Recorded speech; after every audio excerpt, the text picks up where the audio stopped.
درنو لیدونکو، نن درته د پند نه ډک داستان لرم. تمه ده تر پایه یې وګورئ او زموږ چینل درسره سبسکرایب کړئ. ښوونکي په ټولګي کې د اوبو یو ډک جګ په لاس کې ونیو او له زده کوونکي یې وپوښتل د دې وزن به څومره وي. زده کوونکو ځواب ورکړ کیدای شي 5 یا 6 کیلوګرامه به وي. ښوونکي وویل کیدای شي همدومره وي، خو پوښتنه دا ده چې که زه دغه جګ د یو څو دقیقو لپاره همداسې په لاس کې ونیسم نو څه به وشي؟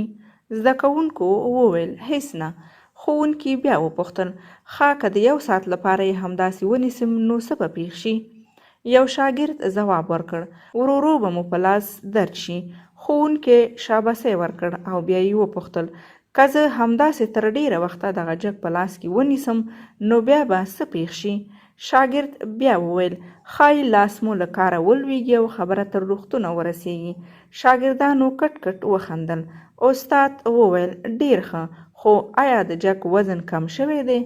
ټولو په یوه خوله وویل نه. ښوونکي په مینه وویل همداسې ده، مګر څه شي زما په لاس درد کوي او زه باید څه وکړم؟ زده کوونکو بیا په یوه خوله وویل خو جګ پر ځمکه کیږدئ. ښوونکي وویل ډیر ښه، د ژوند ستونزې هم کټ مټ همداسې دي. که هغه د یو څو دقیقو لپاره په ذهن کې وساتئ نو هیڅ به ونه شي، خو که د ډېرې مودې لپاره پرې فکر وکړئ ښایي اعصاب له لاسه ورکړئ او آن لیونی شئ.